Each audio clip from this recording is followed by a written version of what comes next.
masaajidka rawda ee ku yaala magaalada minneapolis ee gobolka minnesota ayaa qabtay kulan afur oo loogu talagalay in lagu soo dhoweeyo dadkaan muslimiinta ahayn ee deggan nawaaxiga masaajidka islamarkaana looga sheekeeyo diinta islaamka iyo waxa ay ka qabto derisku wada noolaanshaha dadkaan muslimiinta ahayn ee masaajidka rawda deriska la ayaa dhowrkii sano ee lasoo dhaafayba soo ajiibayay kulamada afurka ee masaajidku uu sanad kastaba bisha ramadaan qabto talabadan ayaa masaajidka rawda waxa uu arkaa inay tahay fursad bulshada maraykanka maankooda looga masixi karo hadallada runta ka fog ee warbaahinta maraykanku ay inta badan ka sheegaan muslimiinta sidoo kalena ay fariin u dirayso kooxaha muslimiinta nacayb ee dadka asalkoodu caddaanka aan ahayn ee waddanka deggan nacaybkaasi uu dhowrkii sano ee lasoo dhaafay aad u soo badanayay waa kan maamulaha masaajidka rawda maxamuud dulyadayn xafladani aanu ku qabanay masaajidka rawda waa xaflad sanad walba aan u qabanno dadka deriska ah ee muslimiinta aan ahayn kuwaasoo isweydiinayo islaamka muxuu yahay kadib markii idaacadaha maraykanka laga boonbooniyo islaamka waxyaale xunxun oo lagu shabadeeyo taas baan ugu talagalnay sidaas daraaddeed sanad walba inaannu qabanno xafladdaasoo aannu ku tusayno dadka deriska nala ah ee aan muslimiinta ahayn wanaagga islaamka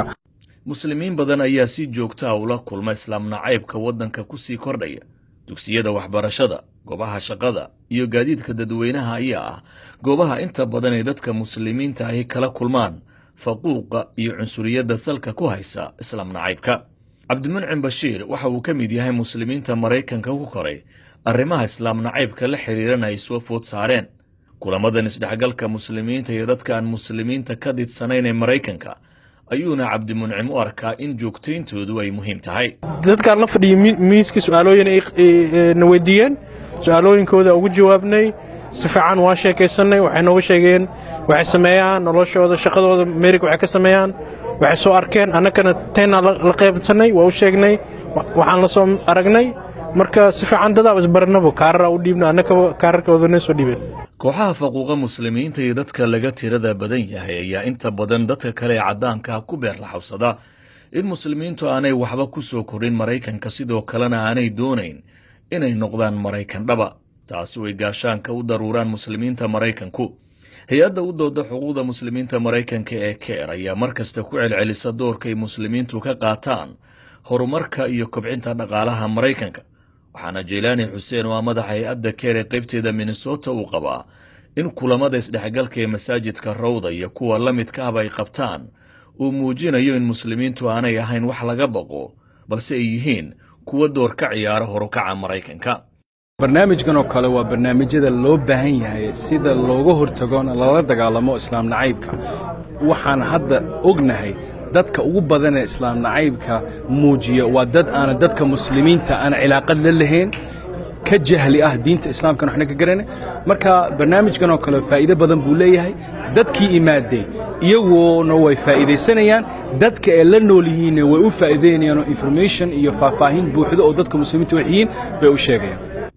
kulanka afurka ee masaajidka rawda uu dariskiisa ku marti qaaday ayaa dadkii ka soo qayb galay ay soo dhoweeyeen qaarkood oo madasha ka hadlayna waxa ay ka mahadnaqeen casuumaadda iyo cuntada afurka oo ay sheegeen in ay si gooniya ugu mahadnaqayaan dadkii soo kariyey sidoo kale waxa ay sheegeen in kulamada nuucan oo kale ay muujinayaan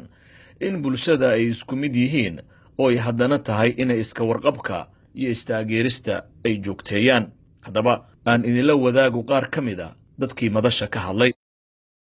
I'm Jeffrey Schultz, the pastor at Bethany, and so get to be neighbors with care, which is a delight. A blessed Ramadan to everyone. I think that this is how the world should look. I'm humbled and delighted to be here. Excuse me, I'm Carrie with Seward Neighborhood Group, and mostly I just want to thank Rauda for hosting us tonight. It's a beautiful place to be, all of us here together, and they've been amazing. And if we can all give a hand to the cooks and the people serving in the back. The Prophet of Islam, Prophet Muhammad sallallahu alaihi wasallam, he highly encouraged us to do these kind of actions and to intermingle with our neighbors and welcome them and be kind to them and also honor them. For that reason, he says in an authentic traditional saying, he says, "Man kana yu'minu billahi wal yawmil akhir, falyukrim jarah." Whomsoever believes in God Almighty and he believes in the day of judgment, the day of resurrection, then he should be good to his neighbors and he should honor his neighbors. And the Prophet ﷺ, the Prophet of Islam, also used to tell his companions, and he used to tell people, the angel Gabriel, which is the angel that carries revelation, as we all know. He used to say that angel Gabriel used to come to me very often, and he did not come to me a message that was more repetitive than being kind to your neighbors. He said, so much so that I thought that my own neighbors were gonna inherit me, just like my kids. It was amazing. I was glad that I was able to be here. I just learned about it from the Seward Neighborhood Group newsletter and thought it would be a neat event to come out to and meet some folks in the community and learn about what's going on, since I live right here in the neighborhood. And it was an amazing opportunity to break bread with some neighbors. I got to meet several individuals that I really enjoyed talking to. I have actually visited a mosque before, but this is my first time coming to a mosque in Minnesota. So it was really special to be able to visit a mosque in the neighborhood that I live in, meet my neighbors, see the area where they worship and where they celebrate iftar and celebrate Ramadan. So that was an amazing opportunity.